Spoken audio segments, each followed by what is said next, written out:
You wanna know what I really think?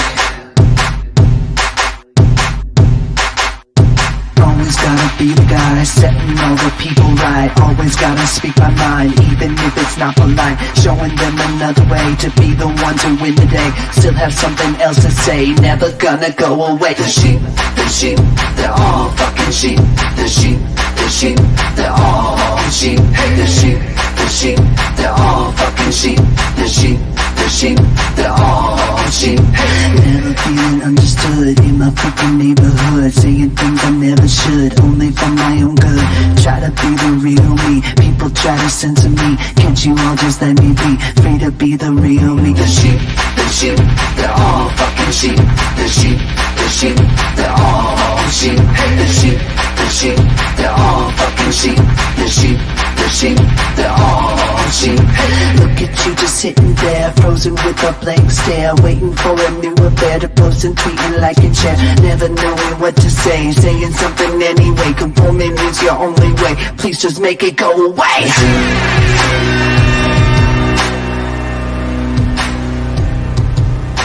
The sheep.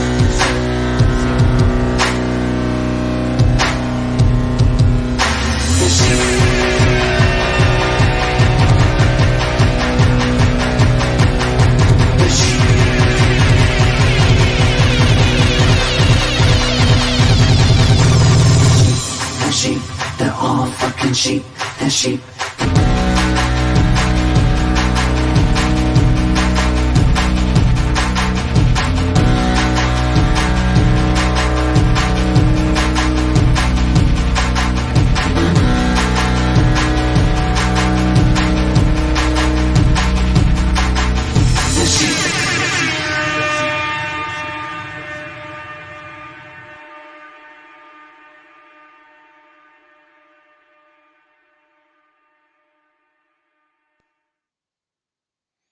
All right, we have another edition of Friday Fireside Chat, and I have a special guest today, Ricky Rebel. We're going to find out who Ricky Rebel is, but if you want to go online and look up Ricky Rebel, he's rickyrebelrocks.com. And hey, Ricky, there you are. Hey, what's up, Alex? Thanks for having me on your show. It's my pleasure. So Ricky, you and I have known each other for a little bit. We met, I guess, sometime before the Grammys, and I learned a little bit about who you were then, and that you're a pop star and top 40 recording artist. And at that time, we were just learning a little bit about your political views. You were kind of coming out publicly as a conservative and a Donald Trump supporter. And I think a lot of people saw that, and we're gonna circle back to that. But what I'd like to do right now is take it a little bit further back in the Wayback Machine, and talk to you a little bit about your career, going back starting in the '90s when you were sort of just starting to get your feet wet into this industry. So tell me a little bit about your life as a musician and a rock star getting into this business. All right. Well, I started at the young age of 11 years old. I started booking commercials and movies. I was in the Austin Powers movie, International Man of Mystery. I was in a couple of big commercials for Pepsi and Mervin's and Kentucky Fried Chicken. I was just in the industry as a kid. And I auditioned to be in a boy band called No Authority, and I made the cut, and I became one of the lead singers in this pop group. And we spent a long time in the development phase working with each other as children, just developing the sound as teenagers, really developing the sound and the look, everything. And once we got to a certain point in our career, we made a demo, and it got into the hands of someone at Sony Records. His name was John O'Cohan.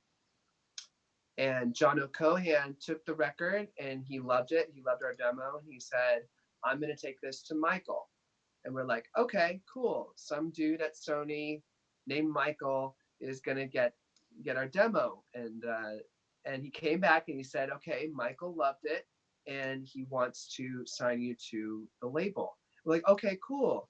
Michael, who's, Michael Jackson. And we're like, Oh my gosh, we flipped That's out. exciting. That's very exciting. We flipped out. Um, I I was have like, a I have a clip of your first band, your first hit. Let me load that up real quick on the screen and see if we can't show that to everybody. great. Yeah, our first song was called "Don't Stop," and Michael Jackson signed us, and he released the record, and this is our first single off of that record. So this is you as a boy band. I know you can't see this, but I'm watching it right now. But it's for you guys singing, very typical '90s boy band type music. R&B, very R&B. Yeah, It was produced by Ronnie Jerkins, so it was a little bit more R&B than the typical boy band. yeah. Because we were the first one to come out. We were before Hanson, before Backstreet Boys, before NSYNC. So we were really doing something new as far as like the sound. It was super urban R&B, hip hop, Yeah, and it's a good video. It's on YouTube, so if anybody wants to watch it, you can find it. It's the mix, No Authority, Don't Stop on YouTube. But yeah. and so from there, you kind of had a career, and then how'd that go? Well, we made a record with Sony with Michael Jackson's label, and we toured Europe twice. We opened for Aaron Carter. We opened for 98 Degrees, Jessica Simpson, and we were in the process of making another record with Sony, and we ended up making a whole new album. And the labels, I don't know if you guys know about this, sometimes the labels sit on records, they call it shelving a record. They kind of shelved our record in favor of like Mandy Moore and other people. So what happened was behind the scenes, Madonna's people, Maverick Records, were like, we want to sign No Authority. We want to take them from Sony and sign them to Madonna's label, Maverick Records. And we want to meet the boys. We want them to meet our president. We want him to, Madonna has to sign off on all of this, but we think that she's going to love it because we already had made a record under Sony, so they had everything they needed as far as the album. So we came into the building with Maverick Records. We sang the national anthem for them, uh, a cappella, and they immediately signed us. They signed us on a deal to be on Madonna's label, Maverick Records, and that was one of the coolest days of my life. So what time period is this now? We're in the mid 2000. That was like 98, no, 99. Okay, so we're not even in 2000 yet. Okay, great. Yeah, it's like 99. And we they ended up doing everything they promised. Maverick Records really delivered. Madonna's label really delivered. They released the record, they promoted it. We had a song called "Can I Get Your Number, Baby," which went up the charts on Billboard charts. I think it was a top 20 album hit on the pop charts, which is pretty difficult to do. And we opened for Britney Spears, which is one of the coolest things I've done. We went on tour with her around the United States, and I got to hang with Britney. I got to meet Justin Timberlake. He was always with her. I have some crazy, wild stories about Justin's mom. We could talk about that later or now if you want. But I mean, we just had wild times. I mean, even though there were boy bands, and girl groups, like they were wild. They had, there were some wild things that happened in the tour buses, and that was a lot of fun for me. I really liked the touring life, and that's where I met my ex girlfriend at the time. My girlfriend, Gabby Keys, she was in a girl group called I5 International 5, which is like a Spice Girls thing, and we met on the Britney Spears tour together. And we just ended up falling in love with each other. And people could not believe that such a hot woman, Gabby Keys is like Latina, long black hair, she had the breasts, she had the ass, she had the skinny waist, and she was smart as hell. 10 years older than me, um, a math wizard, just a mathematical engineer.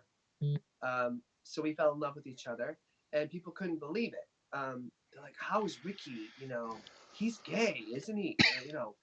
We're holding on to each other. We're going everywhere. We fell in love. So I really like fucking with people.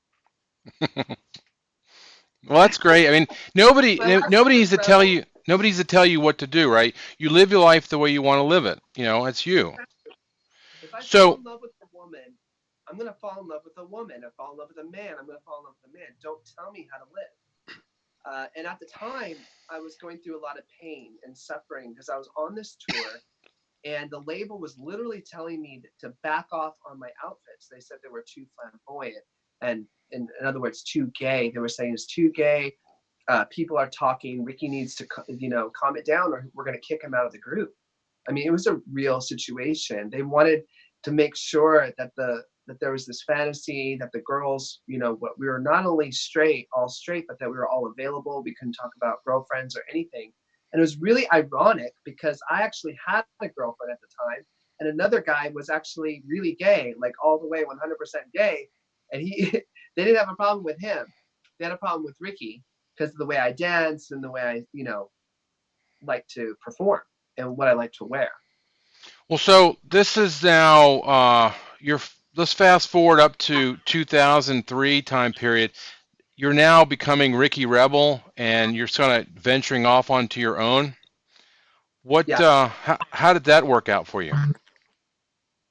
Well, I at the end of the phase of the boy band phase, it ended, and the 9/11 happened, right? And that's about when we got dropped from the label because the record industry just completely died. People stopped signing people. There was a lot of stealing of music, which still goes on, but people stealing music, and it really threw the industry for a loop. So I couldn't, after my record label was done with the boy band, I could not get signed as an artist. Like that was the big thing as an artist. You have to get signed in order to be seen, in order to be heard. The internet wasn't blowing up the way it is now. Um, there wasn't YouTube or Facebook or anything like that. So you had to have a label. So I was just fighting and fighting to get another record deal, and they just weren't signing anybody. So I ended up like learning, taking that time between the boy band and like 2010 to hone my craft and to learn Pro Tools. I picked up the guitar and started playing my guitar. I started learning about websites. Final Cut and videos and just learning. It's like a big learning period for me. Starting constructing my own songs, writing and producing my own music, writing, producing for other artists. These are things that the label used to do for me, right?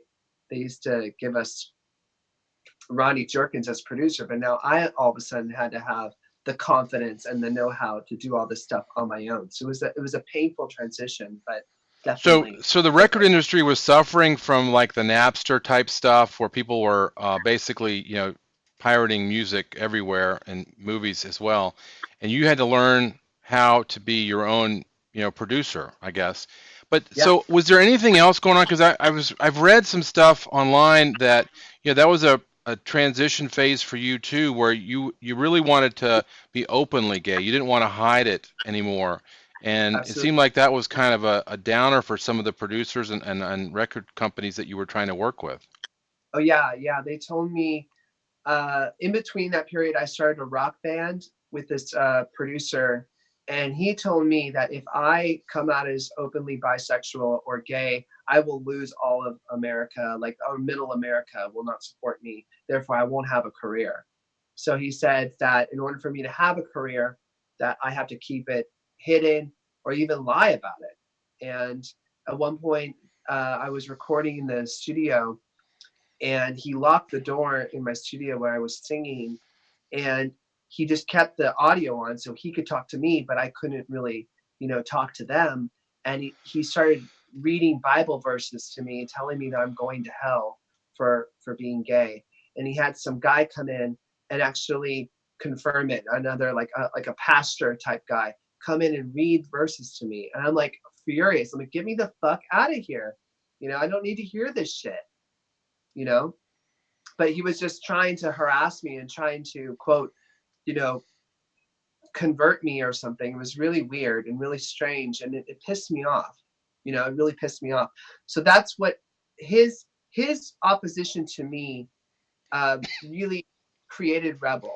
Like I literally rebelled against the idea that I couldn't be myself, or I couldn't talk openly and candidly about my sexuality and succeed at the same time. So Ricky Rebel was born out of the idea that I can be myself and succeed at the same time, and I'm going to prove it. Well, so one of those songs that I've seen online, which actually is one of my favorites, is this song where you're actually talking about that issue of, you like boys. It's the song "Boys, Boys, and Sometimes Girls." But this is a huge diversion from your boy band group. Now you can't see the video, but this is a video where you're singing, and it's a great dance song. It's great for club music, but it's just I like boys, boys, boys, but sometimes girls. So you're right there in their face, being the rebel. Exactly.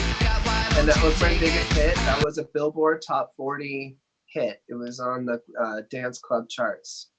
And that was me being me 100%, not giving an F, no apologies.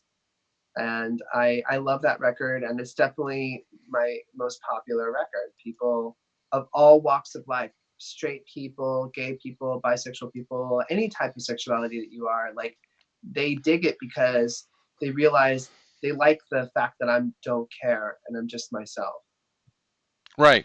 Now, let's fast forward a little bit to now it's 2016, 2015. And so now you're doing your music, you're Ricky Rebel, and you are it's now you're dealing with the world of politics, and you have to Okay, deal with that, and you're trying to decide who do you want to vote for. Um, right, and of course you live in California, so it's a very liberal, left-leaning state, obviously, but right. you're kind of going a different direction now. Yeah, I started to shift, politically speaking, around the second term of Obama. A lot of my paychecks were going to the government, and they weren't using it properly at all, going to subsidies for people, going to food stamps and different programs. I'm like, Mom, why am I giving thousands away? She's like, well, you can blame these policies, these left-leaning policies, for that. And I became red pilled because of it, because of that, financial reasons. And so that was around the second term of Obama. And then when I found out that Donald Trump was running for to be the president, I was so excited. I first of all, I loved watching Trump during the Apprentice, because you got the Apprentice. You got to see him interact with all these different celebrities, and he doesn't care the color of your skin. He doesn't care if you're, Clay Aiken, if you're gay or straight. He doesn't care if you're a man or a woman. He's going to treat you exactly the same, and Right. he wants results. This is a human being that wants results, period. And he won't take any bullshit from anybody. And that's somebody that I really wanted to be president. I'm like, this is so cool. And plus, he's hyper successful. He's a billionaire. So obviously, he knows how to bring money would help to bring money to America. He knows how to employ people. He's an employer himself. He's a businessman. And at the end of the day, I'm a businessman. I love to hire my dancers. I love to hire my musicians. I love getting a budget and then like creating that music video you saw, Boys and Sometimes Girls. Like, that was a big time situation. I was the producer for that. I helped to get the money for production, and I got to say, okay, this goes to this goes to this, and everybody got paid. And that makes me so happy. It makes me happy to employ people. And I know it makes President Trump happy to employ the American people. So here he comes down the escalator. He does that wild speech. And I'm like, oh, he's going to get in trouble for saying some stuff like that. I did. I thought, oh, he's going to get in trouble. But he's just telling the truth. He's just telling his truth. And I think that right away people label him as a racist, but it's only because they didn't really understand the nuance. They didn't really get what he was saying. He's saying they're not bringing their best people, and what he's trying to say is, if you read it through a filter that has a higher IQ, people with higher IQ, not to Yeah. say I have a high IQ, I just have a above average IQ. I'm a bright person. I can see. He doesn't mean like, oh, some of them are bad, or some of them are good. No, he's just saying like, look, the bottom line is criminals are coming through, rapists are coming through. This is a reality. We have a problem. We got to fix it. Let's build a wall. Let's fix the problem. So And what, then they blow when their was it, minds. when was it you publicly started to endorse Donald Trump? Was it during the election? Was it before? Was it after? It was during 100%. I was watching a lot of Alex Jones. I love Alex. I love Paul Joseph Watson. I just became obsessed with Alex. I really loved his energy, and he is so brilliant. He's so smart. He He does knew have a so lot of energy. lot of energy. And Patrick Lockwood, my man, he hates Alex Jones and he hates the whole political thing. So he, much to his chagrin, I started becoming more and more political and interested because to me, I don't even see this as politics anymore. I just see this as a grand story. It's so dramatic. It's such drama. It's theater.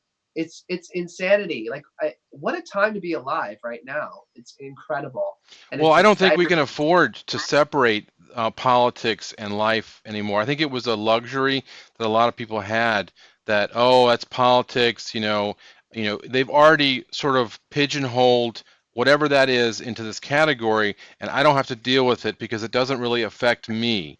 But yet Right. now we're starting to see how it does affect you, and the power that some of these politicians have are having real world effect on everyday people. And I think that's what one of the things that kind of got him elected. But you did something. You went above and beyond, and I was there with you. And I'm going to pull this video up real quick. This is you at the Grammys, and you got all the way on the red carpet, and you went out there with your outfit, and then you flipped your jacket, and I'm showing that you flipping your jacket right now, and you put on your jacket. Now you're in the heart of the beast. You're in the den of Hollywood's Lions. music industry liberals, and there you are standing with a mirrored jacket that says "Keep America Great," Trump 2020, and you're just all over that, and people were just like, "Oh my God." Yeah, they flipped out. How did that make you feel to be there and do that? It was exhilarating. One of the greatest days of my life, honestly. It was that that emotional for me, that moving. I felt like I don't know if you believe in God or if people believe in God. I felt like the spirit. I don't know. I can't explain it. Of electricity. I call it electricity. I felt like electricity enter my body before I entered the room. Because I had to really, you have to psych yourself up for something like that, because it could be a career destroyer easily. Um, and I just got this inspiration, like, go, do it. This is what you wanted. This is what you fought for. This is, I did it because I lost so many friends, so many managers who refused to represent me. Um, so many people who call me a traitor for liking Trump, just for even mentioning some cool things about what he's doing for America, as far as like the economy's booming and everything. If I did a little post like that, I would get so much hatred. Uh, there were radio stations that refused to play my record because they said I was pro-Trump, and they said they don't play Republican music, quote unquote. So I did it because I had to. Number one, I had to prove to them once again that not only am I going to be a Trump supporter openly and be a pro-America, pro-Constitution artist, but I'm going to succeed at the same time. Exactly the same thing that happened with the gay thing. I'm doing the same thing with this thing. Not only will I do it, but I'm going to land on my feet and it's going to be a positive, amazing thing for me. And I also did it for the 50 plus Americans who felt the same way that I did, who felt like they've been betrayed by some of their best friends, Yeah. by their companies, fired from their companies, divorced, all for their support of our President Trump, which is their God-given right to do. Well, I think that you've been at the cutting edge of an issue that I think everybody needs to really think about for a moment, regardless of what side of this issue you're on.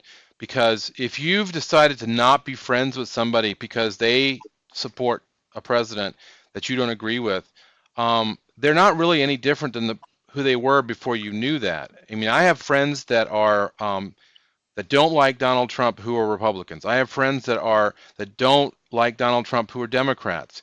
Yep. and only a few of them have decided not to talk to me anymore. But it's because they were my friends. They were real friends to begin with, and so we have very spirited dialogue that doesn't end up in "I hate you." And that's what I think is important. So people make these decisions to not like you because of a decision you made. I think they weren't really your friends, and maybe they're the ones that are having the problem, and they're the ones that need to reevaluate their lives. It's the saddest thing to think about. Like some of the most close relationships that I've had, those are the ones who are angry with me the most. Those are the ones who do not pick up the phone, the text messages or whatever, which I didn't send many. I'm not the kind of guy to chase people. I'm like, you don't want to be my friend anymore. That's fine. But like, I'll do a text, I'll do a reach out, and if I don't hear anything back, I'm like, okay, cool. They need a moment. They need a moment to grow up. But it is a thing of maturity, right? It's a question of maturity and intelligence. Again, another I like to say IQ. If you're higher IQ'd, you can realize that it doesn't matter what this small part of the person you disagree with. Think about all of the other amazing things that you connect on. Right, and that's one of the things. And I want to bring this up real quick because you're going to be at our conference this year, the American Party Conference down at the Trump Doral in Miami. And Yeah. now that I know you can do the national anthem in a cappella, I'm probably going to have to figure out how to make that happen. Uh, but you're going to perform at our event, but you're also going to be, a speaker and talk about these types of things. But one of the things that we're going to be talking about at our conference has to do with this, what I call like the 80-20. So, there's probably on average 80% of things that we all agree with, regardless of our political affiliation. But it's this 20% that seems to stop us from being able to talk to each other. And Yeah. I had a very good conversation with a young lady in 2017 after the deplorable. And I Oh. like to talk about this story because the deplorable was obviously a very right wing group, and after it ended that evening, this is the night before the inauguration, we went across the street to the local bar. Most of us did, and I had a choice about sitting with people that I was with, my buddy and I, or sitting with some new people and making some new friends. And so I had this crazy idea. Hey, Joel, let's go sit with that group over there because that girl's wearing a T-shirt that says "Not my president," and I know this is going to Oh. work out great. That's what I said to him. Of course, slightly inebriated, stature, Yeah. but anyhow, so we went over there and I said, "Hey, how's it going?" And I see you don't like Donald Trump, so let's not talk about that, but let's talk about what we do agree on. And we ended up spending a couple hours, having drinks, eating sushi, talking, and we found out there were so many things that we agreed on Oh, cool. as regular people. And Yeah. we didn't fight. We didn't call each other names. She didn't call me a Nazi or whatever, and I didn't make fun of her "Not My President" hat or shirt, and the fact that she was going to be marching the next day with the pussy hat. Um, Oh no. but it was the other people said nasty things to her, but I thought that was inappropriate because it was unnecessary. But I think we Yeah. need to all realize that it's time for us to stop listening to what the media tells us we need to do. And I say that for both sides. Both sides of the media, are extreme. You got your Fox and your and that side of the group, and then you got your CNN and MSNBC on that side of the group, and they're trying to keep people angry about what's going on. And although right now Fox is probably saying most of the truths, truth is always not exactly, it's truth and what's fact, but they're the ones that are kind of on the right side of history right now. But I feel like we need to stop listening to both of them and just listen to ourselves, realize that we're Yeah. just human beings. And like I said, I think I've said this to you before. There's probably things that you and I disagree on, Yeah. and I may feel really strongly about some of these things, and you may feel really strongly about things, but it doesn't mean that we have to be enemies. Okay? It's always Yeah. about finding common ground and realizing that we're human beings. We all live in this country. We all live on this planet. We're not going anywhere anytime soon.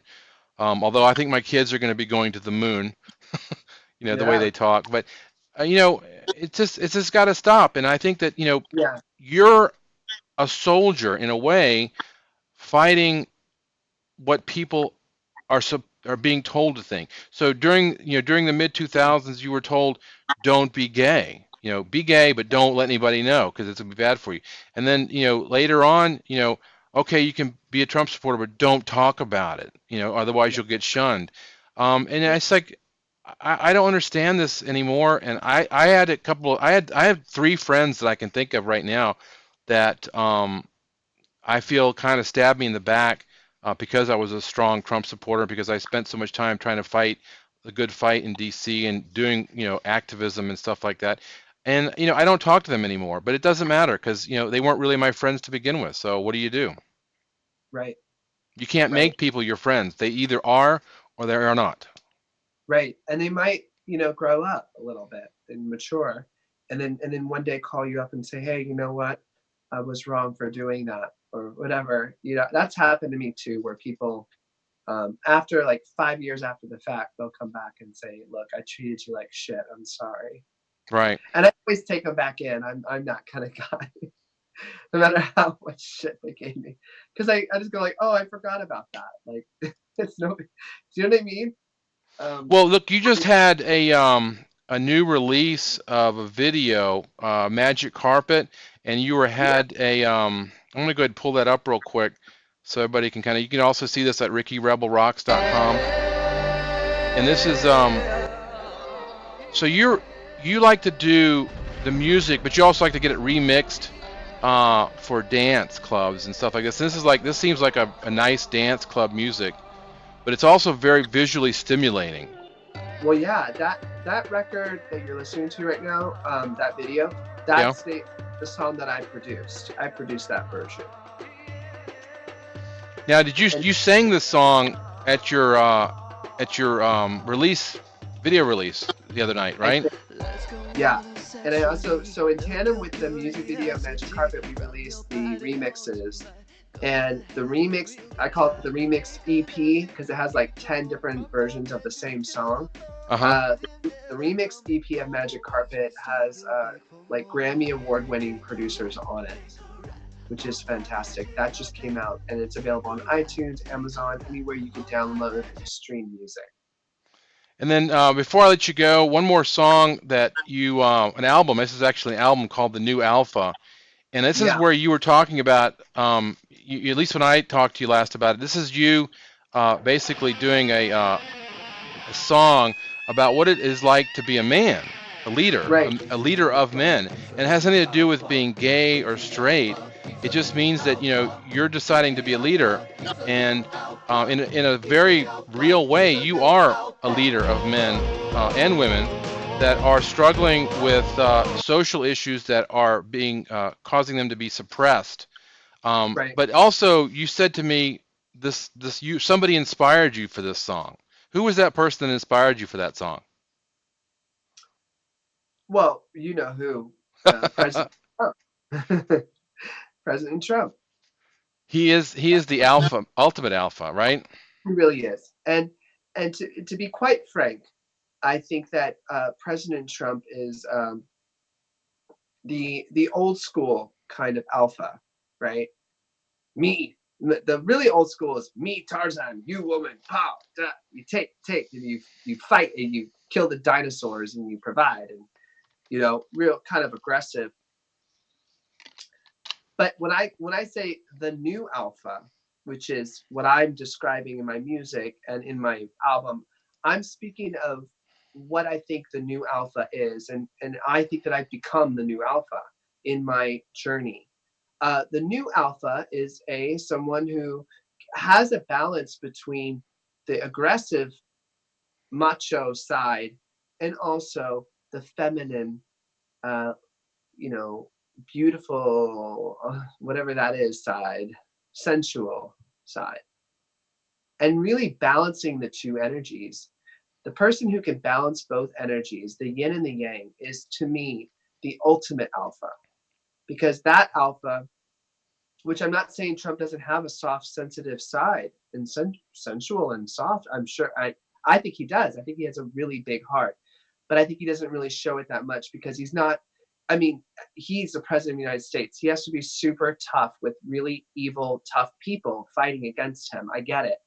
But however, I think that the new alpha is someone like me, who's gentle, who's sweet, who's calm, who's kind, zen, but also extremely powerful and intentional, and it has a commitment towards integrity, authenticity, and not afraid to speak his mind, not afraid to tell the truth at the same time, but really finding that balance.